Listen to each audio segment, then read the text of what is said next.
আসসালামু আলাইকুম। একাদশ শ্রেণীর মানবিক শাখার শিক্ষার্থীরা, আজকে তোমাদেরকে পরিণীতি ক্লাসে তোমাদেরকে স্বাগতম। আশা করি তোমরা সবাই ভালো আছো, যে যেখানে অবস্থান করছো, এবং যারা আজকের ক্লাসটি দেখছো তাদের প্রত্যেককে আমার পক্ষ থেকে শুভেচ্ছা এবং স্বাগতম। আজকে তোমাদের সাথে আমি নওশীন তাহসিন, প্রভাষক রাষ্ট্রবিজ্ঞান, ঢাকা কলেজ, ঢাকা। তোমাদের সাথে আমি আজকে একটি নতুন অধ্যায় নিয়ে আলোচনা করব। সেটি হলো দেশপ্রেম ও জাতীয়তা। দেশপ্রেম ও জাতীয়তা এই অধ্যায়টিকে আমি দুই ভাগে ভাগ করে তোমাদের সাথে ক্লাসটি নিব। তো আজকে আমি শুরুতে তোমাদের সাথে যেই বিষয়টি নিয়ে তোমাদের সাথে প্রথমে কথা বলতে চাই, সেটি হচ্ছে জাতি ও জাতীয়তা। জাতি ও জাতীয়তা কাকে বলে, জাতীয়তার ধারণা, জাতির ধারণা, জাতি এবং জাতীয়তা উভয়ের মধ্যে সম্বন্ধ, উভয়ের মধ্যে পার্থক্য, জাতীয়তাবাদের উন্মেষ ইত্যাদি। তো চলো আমরা আমাদের আজকের ক্লাসের মূল আলোচনার বিষয়ে আমরা চলে যাই। আচ্ছা, সাধারণত উৎপত্তিগত দিক থেকে আমরা জাতি ও জাতীয়তাকে যদি আমরা বলি, তাহলে মূলত তাদের ধারণা হচ্ছে এক ও অভিন্ন, অর্থাৎ উভয়ের মধ্যে খুব একটা বেশি পার্থক্য আমরা লক্ষ্য করব না। তো এদিক থেকে আসলে জাতি ও জাতীয়তা বলতে বোঝায় যে একই বংশভূত জনগোষ্ঠী। কিন্তু দেখা যায় যে বর্তমান সময়ে যারা লেখক গোষ্ঠী, তারা এই জাতি ও জাতীয়তার মধ্যে ব্যাপক পার্থক্য তারা লক্ষ্য করেছেন। তাদের মধ্যে একটি জনসমাজের মধ্যে যখন রাজনৈতিক চেতনার উন্মেষ ঘটে বা রাজনৈতিক ভাবাদর্শের উন্মেষ ঘটে, তখন তাকে আমরা বলতে পারি যে তাদের মধ্যে আসলে জাতীয়তার সঞ্চার হয়েছে। আবার ঠিক এই একই জনসমাজ যখন তাদের মধ্যে এই রাজনৈতিক ভাবাদর্শে তারা বিশ্বাসী হয়ে যখন তারা একটি নির্দিষ্ট ভূখণ্ডে স্থায়ীভাবে একত্রে বসবাস করতে যখন তারা আগ্রহী হয়, তখন আমরা তাকে বলতে পারি একটি জাতি।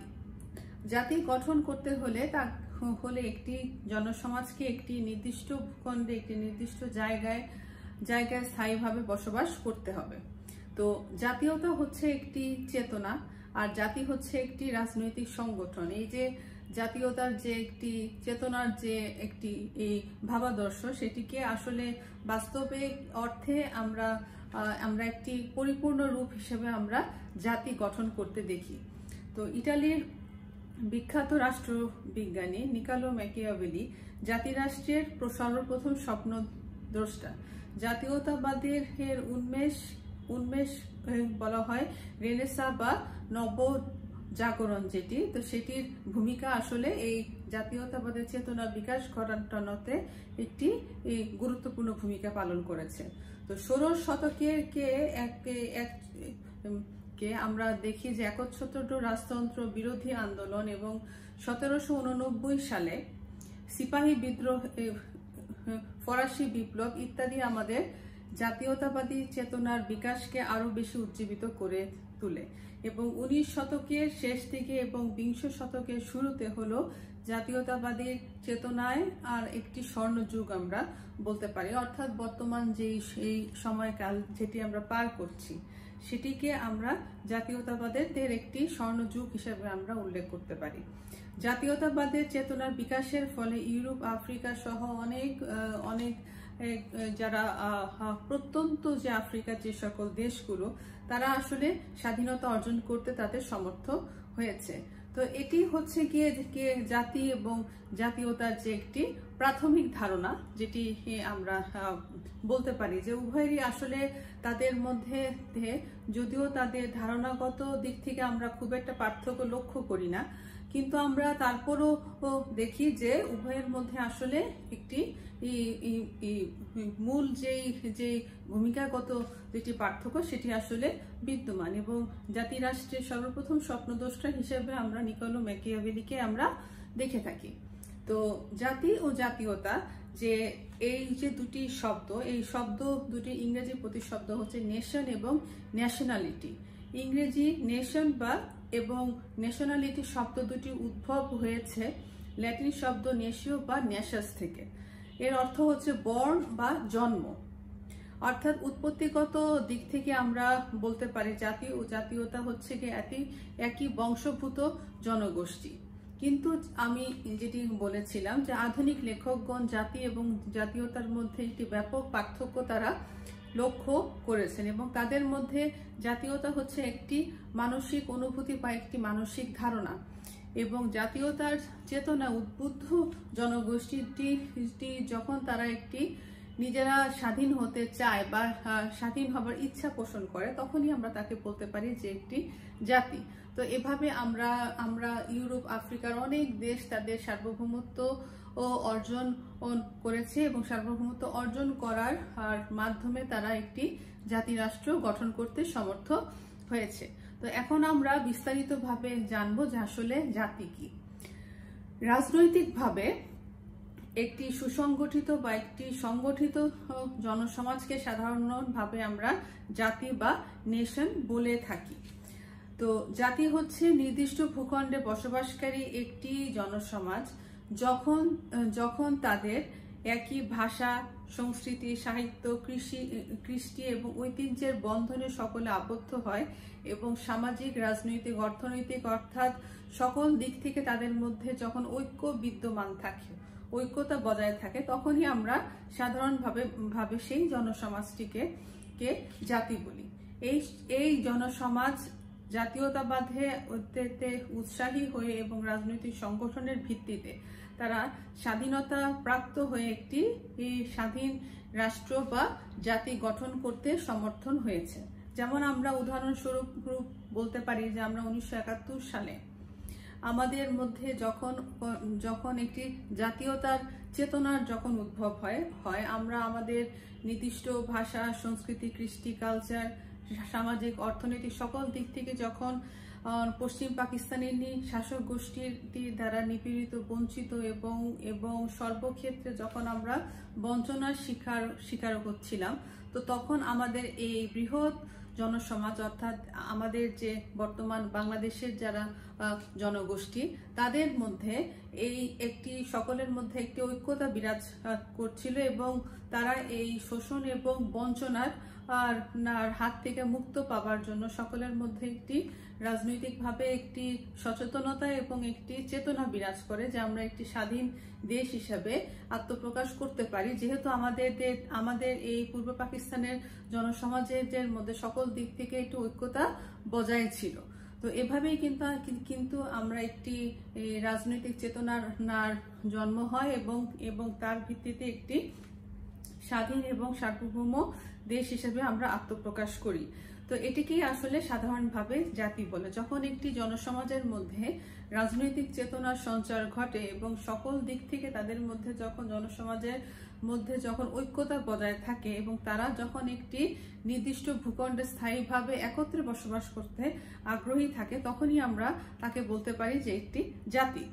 তো বিভিন্ন রাষ্ট্রবিজ্ঞানীগণ, বিভিন্ন রাষ্ট্রচিন্তাবিদগণ বিভিন্নভাবে আসলে জাতিকে বিভিন্নভাবে সংজ্ঞায়িত করেছেন। কোনো নির্দিষ্ট আবাসভূমির সাথে সংশ্লিষ্ট সংঘবদ্ধভাবে বিশেষ অন্তরঙ্গ ও গুরুত্বপূর্ণ এবং মর্যাদাপূর্ণ অনুভূতির প্রকাশই হচ্ছে জাতীয়তাবোধ। তো জাতি হলো রাজনৈতিকভাবে সংগঠিত এমন এক ধরনের জাতীয়তা যা স্বাধীন কিংবা সর্বাত্মকবাদী।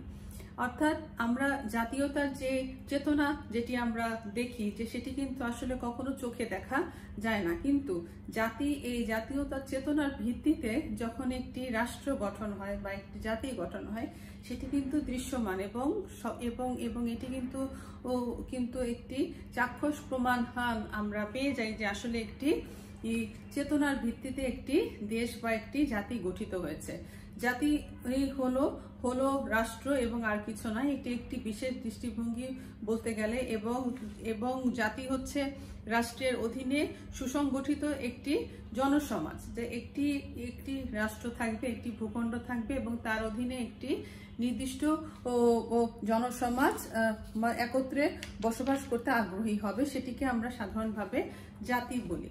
সমাজতান্ত্রিক এই রাশিয়ার যে রাষ্ট্রনায়ক স্টেলিন, তার মতে জাতি হচ্ছে ঐতিহাসিকভাবে বিকশিত এমন একটি স্থায়ী জনসমাজ যাদের এক আবাসভূমি, একটি অর্থনৈতিক জীবন এবং একটি মানসিক জীবন আছে, এবং সেই মানসিক গঠন একটি সাধারণ সংস্কৃতির উপর ভিত্তি করে প্রকাশিত হয়েছে। অর্থাৎ জাতি গঠন করতে হলে এতে সংস্কৃতিগত দিক থেকে মিল থাকতে হবে, আবাসগত দিক থেকে মিল থাকতে হবে, এবং সর্বোপরি ভাষাগত দিক থেকে একটি মিলবন্ধন থাকতে হবে, এবং যার ভিত্তিতে আমরা বাঙালি জাতি বা বাংলাদেশী হিসেবে আত্মপ্রকাশ করেছি। যে পূর্ব এবং পশ্চিম পাকিস্তান আমরা যদিও একই দেশের অন্তর্ভুক্ত ছিলাম, কিন্তু আমাদের মধ্যে সবচেয়ে বড় বাধা বা সবচেয়ে বড় সমস্যা যেটি আমরা সম্মুখীন হয়েছিলাম সেটি হচ্ছে আমাদের ভাষাগত সমস্যা। যেমন পশ্চিম পাকিস্তানের জনগোষ্ঠী তারা উর্দুতে কথা বলতো, আর পূর্ব পাকিস্তান অর্থাৎ আমরা বাংলা ভাষাভাষী জনগোষ্ঠী ছিলাম। যেহেতু একটি দেশের অভ্যন্তরে দুই ধরনের ভাষার প্রচলন ছিল এবং উভয়ের মধ্যে ভাবের আদান প্রদানের ক্ষেত্রে একটি বড় সমস্যার আমরা সম্মুখীন হচ্ছিলাম, এবং এরই ভিত্তিতে আমরা 71 সালে মহান মুক্তিযুদ্ধের মাধ্যমে একটি স্বাধীন দেশ হিসেবে আত্মপ্রকাশ করতে সমর্থন হয়েছি। তো সুতরাং সর্বোপরি আমরা বলতে পারি যে জাতি বলতে বোঝায় এমন একটি রাজনৈতিক চেতনা সম্পন্ন জনসমাজ যারা একটি স্বাধীন রাষ্ট্রের অধিবাসী এবং একটি রাজনৈতিক সংগঠন তাদের মধ্যে বিদ্যমান, আর সেই রাজনৈতিক সংগঠনটা হলো জাতি। তো এটিকে আমরা জাতি বলে থাকি। তো এখন আমরা জানবো জাতীয়তা ধারণা বা জাতীয়তার বলতে আসলে কাকে বোঝানো হয়েছে। তো কোনো জনসমাজের মধ্যে যখন কোনো রাজনৈতিক চেতনার সঞ্চার ঘটে বা এই জনসমাজের মধ্যে একটি বিক্ষিপ্ত জনসমাজ যখন তারা তাদের নিজেদের অধিকার সম্পর্কে বা রাজনৈতিক চিন্তা ভাবনা সম্পর্কে সচেতন থাকে এবং এই যে একটি সচেতনতা সেটি কিন্তু আসলে পুরোপুরিভাবে একটি মানসিক ব্যাপার, সেটি কখনো চোখে দেখা যায় না, কিন্তু এটি একটি অনুভূতির বিষয়। তো এই যে একটি জনসমাজের মধ্যে অর্থাৎ একটি বিক্ষিপ্ত মানুষের মধ্যে যখন একই রাজনৈতিক চেতনার সঞ্চার ঘটে বা বিকাশ ঘটে, এই চেতনাটিকে আমরা মূলত জাতীয়তা বলতে পারি। অর্থাৎ রাজনৈতিক চেতনা সম্পন্ন যে জনসমাজ সেটিকেই আমরা সাধারণভাবে বলে থাকি জাতীয়তা। যে জনসমাজের মধ্যে যখন তাদের নিজেদের অধিকার সম্পর্কে এবং তাদের নিজস্ব জাতীয়তার সম্পর্কে যখন সচেতনতা তৈরি হয়, সেই সচেতনতা সম্পন্ন জনসমাজকে আমরা সাধারণভাবে জাতি বলে থাকি। তো রাজনৈতিক চেতনা সম্পন্ন জনসমাজ যখন একই সরকারের অধীনে বাস করতে চায় বা তারা যখন ইচ্ছা প্রকাশ করে এবং তাদের নিজস্ব সরকার বা তাদের যে একাংশ যে সরকার তাদের মধ্যে একটি জাতি হিসেবে গঠন করতে তারা যখন আগ্রহী থাকে, তখন আমরা বলতে পারি যে সেটি একটি জাতীয়তা। তো জাতীয়তা আসলে একটি মানসিক সত্তা এবং এক প্রকার একটি সজীব মানসিকতা, যেটি নাকি একটি ভাবার বিষয়, যেটি আসলে লালন করার বিষয় এবং যেটি অনুভূতির বিষয়। কোনো জনসমাজের মধ্যে যখন কোনো ঐক্যের অনুভূতি দেখা গেলেই তা জাতীয়তায় পরিণত হয়। যে এই রাজনৈতিক চেতনা সম্পন্ন জনসমাজ যখন তাদের মানসিক দিক থেকে জনসমাজের মধ্যে যখন একই চিন্তা ভাবনার বা একটি ঐক্যের বন্ধনে তারা যখন আবদ্ধ থাকে, মানসিক ঐক্যের বন্ধনে, তখনই আমরা বলতে পারি যে ওই জনসমাজের মধ্যে রাজনৈতিক চেতনার সঞ্চার ঘটেছে এবং জাতীয়তা তার গঠন করেছে। এবং একই ভাষা, সাহিত্য, সংস্কৃতি, ধর্ম, কৃষ্টি, কালচার, ঐতিহ্য এবং ভৌগোলিক সান্নিধ্যের মধ্যেই কিন্তু নিজেদেরকে পাশাপাশি জনগোষ্ঠীটির মধ্যে কিন্তু তারা তখন নিজেদেরকে অন্য জনগোষ্ঠী থেকে একটি আলাদা সত্তা মনে করে এবং তাদের মধ্যে কিন্তু জাতীয়তা তৈরি হয়। জাতীয়তা তৈরি হতে হলে অবশ্যই একটি জনসমাজের প্রয়োজন এবং সেই জনসমাজের মধ্যে সকল মানুষের মধ্যে একটি ঐক্যতার প্রয়োজন, এবং সেই ঐক্যতা হচ্ছে মানসিক দিক থেকে এই জনসমাজ যখন তারা নিজেদেরকে অন্য জনসমাজের থেকে সকল দিক থেকে অর্থাৎ ভাষা, কৃষ্টি, কালচার, সামাজিক, অর্থনৈতিক, রাজনৈতিক সকল দিক থেকে যখন এই জনসমাজ অন্য জনসমাজ থেকে নিজেদেরকে পৃথক মনে মনে মনে করবে এবং তাদের মধ্যে যখন ভাবাদর্শের দিক থেকে মানসিক দিক থেকে একটি ঐক্যতা বজায় থাকবে, তখন আমরা তাকে বলতে পারি যে সেটি হচ্ছে জাতীয়তা। তো জাতীয়তার চেতনা একটি জনসমাজকে অন্য জনসমাজ থেকে পৃথক করে এবং এই জাতীয়তার যে চেতনা, সেই রাজনৈতিক চেতনা থাকলেও কিন্তু এটি রাজনৈতিক একটি সংগঠন নয়। কারণ রাজনৈতিক সংগঠন আমি আগেই বলেছি যে এই রাজনৈতিক চেতনা সম্পন্ন জনগোষ্ঠী এটি পরবর্তীতে যখন তারা ঐক্যতার বন্ধনে আবদ্ধ হয়ে একত্রিত হওয়ার সিদ্ধান্ত গ্রহণ করে, তখনই কিন্তু জাতি গঠিত হয়। আর জাতি হচ্ছে এটি একটি রাজনৈতিক সংগঠন, আর জাতীয়তা হচ্ছে এটি একটি রাজনৈতিক চেতনা। তো এটি হচ্ছে মূলত জাতি আর জাতীয়তার প্রধানত ধারণা। তো এখন আমরা উভয়ের মধ্যে যদি আমরা সম্বন্ধ তৈরি করি, যেহেতু আমি শুরুতেই বলেছিলাম যে জাতি আর জাতীয়তা আসলে মূলত একই সূত্রে গাঁথা। আমরা কখনোই জাতি এবং জাতীয়তাকে আমরা একটির থেকে আরেকটি কখনো আমরা আলাদা করতে পারি না। কারণ অবশ্যই জাতি গঠন করতে হলে জাতীয়তা অবশ্যই থাকতে হবে, আর জাতীয়তা ছাড়া কখনো জাতি গঠন করা সম্ভব নয়। আর বর্তমানে যেহেতু সবগুলো রাষ্ট্রই স্বাধীন গণতান্ত্রিক জাতিরাষ্ট্র, তাই একটির সাথে অপরটি অঙ্গাঙ্গিভাবে জড়িত। তো উৎপত্তিগত দিক থেকে যদি আমরা দেখি যে জাতি এবং জাতীয়তা মূলত এক ও অভিন্ন ধারণা সংশ্লিষ্ট একটি বিষয়, কেননা জাতি এবং জাতীয়তা শব্দ দুটি উৎপত্তি হয়েছে নেশীয় বা নেশাস শব্দ থেকে, যার অর্থ হলো জন্ম। অর্থাৎ জাতি এবং জাতীয়তা বলতে বোঝায় একই বংশভূত জনগোষ্ঠী। তো উৎপত্তিগত দিক থেকেই কিন্তু উভয়ের মধ্যে একটি মিলবন্ধন আমরা স্থাপিত হতে দেখি, কিন্তু বর্তমান সময় লেখকগণ এদের মধ্যে ব্যাপক বিস্তার পার্থক্য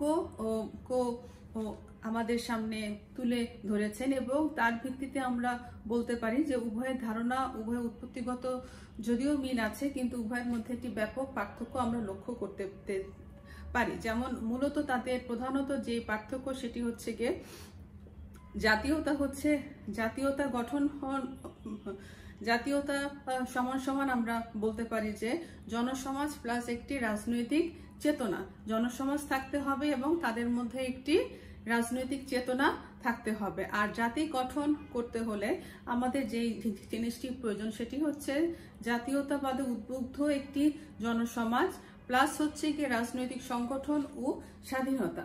তো এর ভিত্তিতেই কিন্তু জাতি আর জাতীয়তার মধ্যে যে প্রধান পার্থক্য সেটি আমরা দেখতে পারি। এছাড়া আমাদের মধ্যে যদি আমরা তুলনা করে দেখি তাহলে উভয়ের মধ্যে কিন্তু আসলে ব্যাপক পার্থক্য বিদ্যমান। যেমন জাতীয়তা হচ্ছে এটি একটি মানসিক ধারণা, কিন্তু জাতি বলতে আমরা বুঝি যে একটি সজীব এবং একটি সক্রিয় রাজনৈতিক সংগঠন। জাতিকে আমরা চোখে দেখতে পাই, কিন্তু জাতীয়তার যে চেতনাটি সেটি আমরা অনুভব করি, আমরা কখনো চোখে দেখতে পারি না। রাজনৈতিক সংগঠন অনুপস্থিত এবং জরুরি নয়। জাতীয়তা গঠন করতে হলে রাজনৈতিক সংগঠন অনেক সময় নাও থাকতে পারে, কিন্তু জাতি গঠন করতে হলে অবশ্যই রাজনৈতিক সংগঠন থাকতে হবে। জাতীয়তা গঠন করতে হলে অনেক সময় রাজনৈতিক সংগঠন নাও হতে পারে, এজন্য যে জাতি গঠন করতে আমাদের লাগে জাতীয়তা, কিন্তু জাতীয়তার যে চেতনাটি সেই চেতনাটি কিন্তু প্রত্যেকটি মানুষের মধ্যে কিন্তু এমনিতেই কিন্তু আসবে এবং এটির জন্য কিন্তু কোনো রাজনৈতিক সংগঠনের প্রয়োজন হয় না। আর যেহেতু একটি দেশ গঠন করতে হলে বা একটি জাতি গঠন করতে হলে জনসমাজের সক্রিয় অংশগ্রহণের প্রয়োজন, এজন্য আমাদের এর জাতি গঠন করতে আমরা একটি রাজনৈতিক সংগঠনের প্রয়োজনীয়তা আমরা দেখতে পারি। জাতি হচ্ছে একটি সুসংহত বা জাতীয়তার ধারণাটি অনেক সময় সুসংহত বা স্বাধীন নাও থাকতে পারে। যে জনসমাজের মধ্যে এই চিন্তা ভাবনার যে চেতনা, রাজনৈতিক চেতনার যে বিকাশ, সেটি অনেক সময় কিন্তু খুব বেশি দীর্ঘস্থায়ী বা অনেক বেশি সুসংহত বা অনেক বেশি এই সক্রিয় অনেক সময় নাও থাকতে পারে, কিন্তু সুসংহত ও স্বাধীন এবং বলিষ্ঠ মতামত ছাড়া কিন্তু কখনো জাতি গঠন করা যায় না। কারণ জাতি হচ্ছে জাতীয়তার এটি একটি চূড়ান্ত পর্যায়। জাতি গঠন করা অর্থ হচ্ছে যে হচ্ছে দেশ গঠন করা, এবং এই দেশ গঠন করতে হলে জনসাধারণের কিন্তু একটি সক্রিয় অংশগ্রহণ এবং একটি বলিষ্ঠ মতামতের অবশ্যই প্রয়োজন। অভিন্ন ভাষা, সংস্কৃতির এবং ইতিহাস ঐতিহ্যের একটি মানসিক ঐক্যভূতির যে একটি মিলবন্ধন, সেটিকে আমরা বলে থাকি জাতীয়তা। কিন্তু জাতি গঠনের পূর্বশর্ত হচ্ছে জাতীয়তাবোধ ও স্বাধীনতা। জাতি গঠন করতে হলে কিন্তু একই যে সংস্কৃতি এবং একই যে ইতিহাস ঐতিহ্য অনেক সময় কিন্তু প্রয়োজন পড়ে না, কারণ একটি দেশের মধ্যে কিন্তু বিভিন্ন ধর্মাবলম্বীর মানুষজন বসবাস করে। তো সবচেয়ে যে জিনিসটি প্রয়োজন সেটি হচ্ছে উভয়ের মধ্যে মানসিক দিক থেকে মিলবন্ধন এবং একত্রে বসবাস করার যে মানসিকতা, সেটি সবচেয়ে বেশি প্রয়োজন। জাতীয়তা হচ্ছে অনেকগুলো, এটি একটি বোধের সমন্বয়, কিন্তু জাতি হচ্ছে এটি একটি সংগঠিত, এটি একটি আদর্শ। এই জাতীয়তার চেতনার দ্বারা উজ্জীবিত এই জনগোষ্ঠীর একটি সক্রিয় বা একটি বলিষ্ঠ যে একটি আদর্শ, সেটিকে আমরা বলতে পারি জাতি। তো জাতীয়তা হচ্ছে প্রাথমিক ধারণা, আর জাতি হচ্ছে একটি পরিণত রূপ। প্রথমে জনসমাজের মধ্যে জাতীয়তার চেতনার উদ্ভব ঘটে এবং তার ভিত্তিতে যে চূড়ান্ত যেই রূপটি, সেই রূপটি আমরা দেখতে পারি যে জাতি গঠন করার পর। এজন্য জাতি হচ্ছে জাতীয়তার চূড়ান্ত পর্যায়, আর জাতীয়তা হচ্ছে এটি একটি প্রাথমিক পর্যায়। তো এভাবে হলো জাতি হলো আসলে দৃঢ়, বাস্তব এবং সক্রিয়, এটি একটি রাজনৈতিক চেতনা না, কিন্তু জাতীয়তা মূলত হচ্ছে একটি মানসিক ধারণা এবং এটি মূলত একটি অদৃশ্য। এবং এর ভিত্তিতে এই পার্থক্যগুলোর ভিত্তিতে আমরা বলতে পারি যে মূলত যদিও আমরা উৎপত্তিগত দিক থেকে উভয়ের মধ্যে একটি মিলবন্ধন দেখতে পেয়েছিলাম, কিন্তু আসলে উভয়ের মধ্যে কিন্তু বিস্তর পার্থক্য বিদ্যমান, এবং জাতি ও জাতীয়তা আসলে একে অপরের পরিপূরক। যদিও উভয়ের মধ্যে পার্থক্য রয়েছে, কিন্তু একটির থেকে আমরা আরেকটিকে আলাদা করতে পারি না, এবং একটির সাথে আরেকটি অঙ্গাঙ্গিভাবে জড়িত। তো জাতীয়তাবাদের এই যে একটি বিকাশ, যে জাতীয়তা হচ্ছে জাতি গঠনের একটি প্রাথমিক পর্যায়। তো এই বিকাশটা বা এর উদ্ভবটা আসলে কিভাবে হয়েছিল, সেই বিকাশটা নিয়ে এখন আলোচনা করব। যে আদিম জনগোষ্ঠীর জীবনে জাতীয়তাবোধের এটি একটি সূক্ষ্ম ধারণা সর্বপ্রথম হয়েছিল। আবার অনেকে মনে করেন যে প্রাচীন গ্রিস, হিব্রুদের মধ্যেও জাতীয়তাবাদের যে জাতীয়তাবোধের যে ধারণা, সেটির উন্মেষ ঘটে। তো পঞ্চদশ ও ষোড়শ শতকে জাতীয়তা ভাবধারা সর্বপ্রথম আমরা উন্মেষ বা বিকাশ লাভ করতে দেখি। যে ইটালির বিখ্যাত রাষ্ট্র দার্শনিক নিকেলো ম্যাকিয়াভেলি তার দৃষ্টিভঙ্গি থেকে তিনি উল্লেখ করেন যে জাতিরাষ্ট্র এবং তার উপরে ভিত্তি করে গঠন করা হয় জাতীয়তাবাদ। সর্বপ্রথম জাতিরাষ্ট্র গঠন করা হয়েছিল এবং তার ভিত্তিতে গঠন করা হয় জাতীয়তাবাদ। এটি হচ্ছে ম্যাকিয়াভেলির নিজস্ব দৃষ্টিভঙ্গি। মূলত তিনি তার প্রথম জাতিরাষ্ট্রের স্বপ্নদ্রষ্টা হিসেবে আমরা দেখি। এরপরে হচ্ছে গিয়ে জাতীয়তাবাদের উন্মেষে রেনেসাঁ বা নবজাগরণের যে ভূমিকা, সেটি ছিল অনন্য।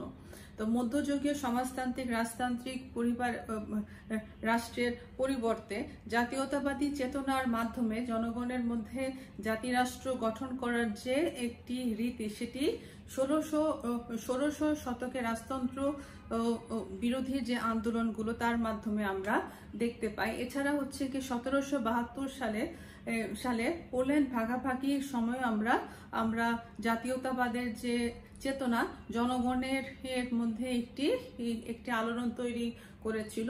যদিও সেটি সে সময় যে জাতীয়তাবাদের চেতনা ছিল, সেই সময় কিন্তু সেটাকে কখনো বোঝা যায়নি, কিন্তু পরবর্তীতে আমরা যখন জাতিরাষ্ট্র গঠন করা হয়, তখন আমরা অনুমান করেছিলাম যে এই যে জনসাধারণের মধ্যে পোল্যান্ডের ভাগাভাগির সময় বা পোল্যান্ডের স্বাধীনতার সময় যে একটি আন্দোলন হয়েছিল, সেটি আসলে জাতীয়তাবাদী চেতনার উপরে ভিত্তি করে এটি একটি আন্দোলন তৈরি হয়, এবং সেই আন্দোলনে এটি একটি ব্যাপক সাড়া সেই সময় তৈরি করেছিল, এবং তার ভিত্তিতে কিন্তু পোল্যান্ড স্বাধীনতা প্রাপ্ত হয়। এছাড়া 1789 সালে ফরাসি বিপ্লব জাতীয়তাবাদী চেতনাকে আরো বিশ্বব্যাপী আরো বেশি উন্নতি সাধন করে এবং জনসাধারণের মধ্যে তার একটি উজ্জীবিত চেতনা সেটিকে জাগ্রত করে। 19 শতকের শেষাংশে এবং 20 শতকে শুরু হলো জাতীয়তাবাদের স্বর্ণযুগ। জাতীয়তাবাদের চেতনার ফসলের ফলে 1919 সালে ভার্সাই চুক্তি সম্পন্ন হয়। জাতীয়তাবাদের চেতনার ফলে কিন্তু ইউরোপ, এশিয়া এবং আফ্রিকার অনেক নতুন নতুন নতুন ক্ষুদ্র ক্ষুদ্র রাষ্ট্র তারা স্বাধীনতা প্রাপ্ত হয়। নেদারল্যান্ডের স্বাধীনতা আন্দোলন ও স্বাধীন রাষ্ট্রের যে ঘোষণা হয় সেটি কিন্তু এই জাতীয়তাবাদী চেতনার উপরে ভিত্তি করে হয়ে ওঠে। এছাড়া আমরা ব্রিটিশ উপনিবেশিকতার ভিত্তিতে মার্কিন জনগণের যে একটি আন্দোলন এবং যে তাদের যে স্বাধীনতা যুদ্ধ এবং জাতিরাষ্ট্রের ধারণাকে আরো বেশি ত্বরান্বিত করে তোলে। নেদারল্যান্ডের নেপোলিয়নের সাম্রাজ্যবাদী প্রচেষ্টার বিরুদ্ধে ইউরোপ যে একটি সম্মিলিত প্রচেষ্টা চালিয়েছিল এবং এটি যে একটি শক্তির লড়াই ছিল, যে আমরা জানি যে নেপোলিয়ন সমস্ত ইউরোপকে কিন্তু দখল করেছিল, কিন্তু এই ইউরোপের যে জনসাধারণ এই দখলদারির বিরুদ্ধে যে একটি সম্মিলিত শক্তি হিসেবে সকলে একত্রিত হতে সমর্থ হয়েছিল, এটিকেই আমরা বুঝি যে আসলে প্রত্যেক জাতি স্বতন্ত্র স্বাধীন রাষ্ট্র করার আসলে অধিকারী এবং তাদের মধ্যে এই যে একটি চেতনার বিকাশ ঘটে, সেই চেতনার ভিত্তিতে আমরা বলতে পারি যে আসলে প্রত্যেক জাতি একটি স্বতন্ত্র এবং স্বাধীনহীন রাষ্ট্র হিসেবে আত্মপ্রকাশ ঘটানোর এটি একটি বড় অধিকারী বা একটি বড় হাতিয়ার আমরা দেখতে পারি। তো এভাবেই আসলে জাতীয়তাবাদী চেতনার যে আসলে উন্মেষ হয়, যদিও সেটির বিকাশ ঘটে হচ্ছে গ্রিসের সময়, কিন্তু এটি স্বর্ণযুগ হিসেবে আমরা বর্তমান সময়কে আমরা বলতে পারি। আর বর্তমান সময় যেহেতু বিশ্বের সব রাষ্ট্রই হচ্ছে গণতান্ত্রিক এবং জাতিরাষ্ট্র, তো এই জন্য এই জাতীয়তাবাদী চেতনার বর্তমান সময়টাকে আমরা জাতীয়তাবাদী চেতনার স্বর্ণযুগ হিসেবে আমরা অভিহিত করতে পারি। তো এখন আমরা জানবো জাতিরাষ্ট্র কাকে বলে। তো এই যে জাতীয়তা চেতনার ভিত্তিতে যে রাষ্ট্র সৃষ্টি হয় তাকেই আমরা জাতিরাষ্ট্র বলি। যে জাতীয়তার চেতনার ভিত্তিতে আমরা একটি জাতি গঠন করলাম, আর এই জাতি গঠন করার অর্থ হচ্ছে আমরা একটি স্বাধীন সার্বভৌম আমরা একটি দেশ গঠন করলাম। তো এই যে দেশের জনসাধারণ বা এই দেশটাকে আমরা কি বলতে পারি, সেই দেশটাকে আমরা বলি জাতিরাষ্ট্র, অর্থাৎ জাতীয়তার চেতনার ভিত্তিতে গঠিত একটি রাষ্ট্র, সেটি হলো জাতিরাষ্ট্র। যে সুনির্দিষ্ট ভূখণ্ডে বসবাস করার লক্ষ্যে যখন জাতিরাষ্ট্রের আসলে উদ্ভব ঘটে, তো এই জনসাধারণ তারা একটি নির্দিষ্ট ভূখণ্ডে স্থায়ীভাবে একত্রে বসবাস করতে তারা আগ্রহী হয় এবং এই সুনির্দিষ্ট ভূখণ্ডে বসবাস করার মাধ্যমেই তাদের মধ্যে কিন্তু এই জাতীয়তার চেতনার যে মূল ভাবাদর্শ সেটি লক্ষিত হয়। তো জাতিরাষ্ট্র একদিকে যেমন জাতীয়তার চেতনার ভিত্তিতে গঠিত, ঠিক একইভাবে এটি কিন্তু স্বাধীন ও সার্বভৌম। যেহেতু এটি তারা পরাধীনতার শৃঙ্খল থেকে তারা একটি স্বাধীন জাতি হিসেবে আত্মপ্রকাশ করেছে, তো সেজন্য তারা তুলনামূলকভাবে তাদেরকে আমরা স্বাধীন ও সার্বভৌম ও রাষ্ট্র হিসেবে আমরা তাদের দেখে থাকি। তো এই জাতীয়তাবাদী চেতনায় উজ্জীবিত জনগোষ্ঠী অন্যদের থেকে নিজেদেরকে স্বতন্ত্র বা পৃথক মনে করে এবং এভাবে তারা একটি নিজস্ব রাষ্ট্র গঠন করে, সেটিকে আমরা বলে থাকি হচ্ছে জাতিরাষ্ট্র। তো এই জাতীয়তাবাদের চেতনার কারণে এই জনগোষ্ঠী বিশ্বের অন্যান্য জনগোষ্ঠী বা তার পার্শ্ববর্তী অন্য জনগোষ্ঠী থেকে নিজেদেরকে একটি আলাদা এবং একটি পৃথক দেশ এবং জাতি হিসেবে তারা তাদেরকে ভেবে থাকে এবং এভাবে তাদের মধ্যে অভ্যন্তরীণভাবে সমঝোতার মাধ্যমে তারা নিজেদেরকে একটি স্বাধীন সার্বভৌম জাতি হিসেবে তারা তাদেরকে আত্মপ্রকাশ ঘটে। অনেক সময় সশস্ত্র সংগ্রামের মাধ্যমে বা অনেক সময় আমরা সমঝোতার মাধ্যমেও কিন্তু অনেক দেশকে স্বাধীনতা প্রাপ্ত হতে দেখি। তো এভাবে যেই রাষ্ট্রগুলো বা এভাবে যে দেশগুলো গঠন করা হয় সেটিকেই আমরা বলে থাকি হচ্ছে জাতিরাষ্ট্র। তো ইটালির রাষ্ট্রবিজ্ঞানী নিকালো ম্যাকিয়াভেলি জাতিরাষ্ট্র বা জাতিরাষ্ট্রের সর্বপ্রথম স্বপ্নদ্রষ্টা বা প্রতিষ্ঠাতা আমরা বলতে পারি। যে ম্যাকিয়াভেলির লেখা এবং তাদের চিন্তা চেতনায় আমরা জাতীয়তাবাদী চেতনার যে একটি প্রতিফলন সেটি আমরা দেখতে পাই। তো অতীতে আমরা দেখি যে আসলে গ্রিস হচ্ছে গিয়ে গিয়ে একটি জাতি রাষ্ট্রের আমরা তাকে একটি আদর্শ ভূমি বলতে পারি। যে প্রাচীন গ্রিসে যে রাষ্ট্র উদ্ভব ঘটেছিল সেটি কিন্তু আসলে নগর রাষ্ট্র ছিল। তো বর্তমানে এখন আর নগর রাষ্ট্র নেই, বর্তমানে বিশ্বের সব দেশ হলো জাতি রাষ্ট্র। তো বর্তমানে যেহেতু অসংখ্য জনপদ আছে, অসংখ্য শহর এবং একাধিক সংখ্যালঘু বা অনেক ধরনের ধর্মাবলম্বীর বিভিন্ন জনসমাজ একত্রে বসবাস করে, এজন্য রাষ্ট্রের আয়তন এবং লোক সংখ্যাও কিন্তু বর্তমানে বিশাল। তো প্রাচীন গ্রিসে ছিল লোক সংখ্যা ছিল সীমিত এবং এবং এবং তাদের মধ্যে যে একই ভাবাদর্শে বা একই চিন্তা চেতনায় যে উজ্জীবিত যেই জনসমাজ, সেটিও কিন্তু ছিল আসলে ক্ষুদ্র। তো এজন্য সেই সময় যেই রাষ্ট্রগুলো গঠিত হয়েছিল সেটি কিন্তু ছিল নগর রাষ্ট্র। কিন্তু যেহেতু এখন বর্তমানে রাষ্ট্রের আয়তনও অনেক বড় এবং দেশের লোক সংখ্যা অনেক বেশি, তো এই জন্য এখন আর নগর রাষ্ট্র কেন্দ্রিক চিন্তা ভাবনার চেতনা এখন আর গঠিত হয় না। এখন এই লোক সংখ্যার সাথে তাল মিলিয়ে এই নগর রাষ্ট্রটাই বর্তমানে এখন জাতি রাষ্ট্র হিসেবে আত্মপ্রকাশ করেছে।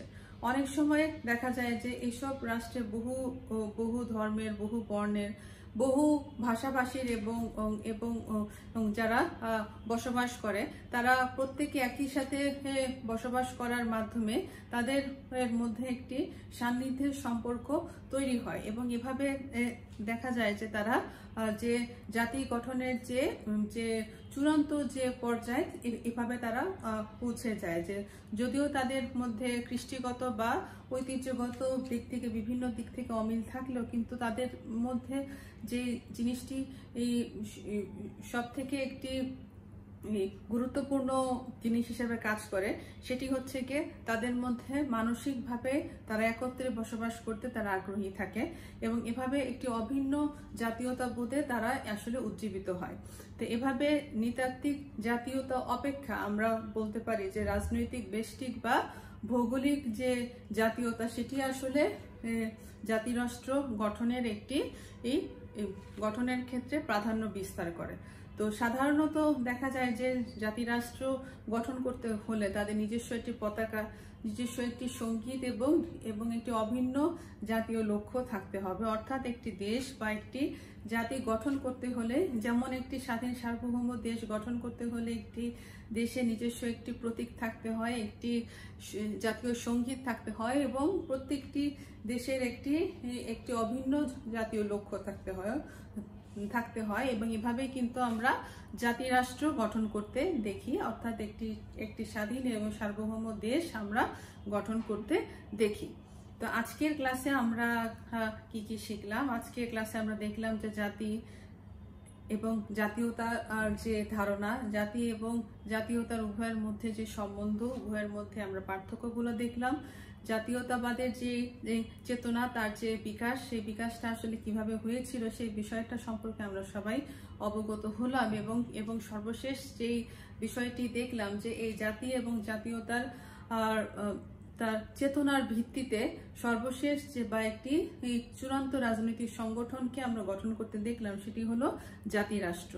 এবং এভাবে একটি স্বাধীন বা একটি সার্বভৌম দেশ আসলে গঠিত হয়। তো আজকের ক্লাসে তোমাদের সাথে আমি এ পর্যন্তই পড়ালাম। আগামী ক্লাসে তোমাদের সাথে এই দশম অধ্যায়ের যে বাকি অংশটুকু জাতীয়তার উপাদান সেগুলো নিয়ে তোমাদের সাথে আলোচনা করব। তো তোমরা বাসায় এই বিষয়টি সম্পর্কে আমার বিশ্বাস আরো বেশি বিস্তারিতভাবে পড়বে। তো আজকে এ পর্যন্তই, সবাই ভালো থাকো, ধন্যবাদ।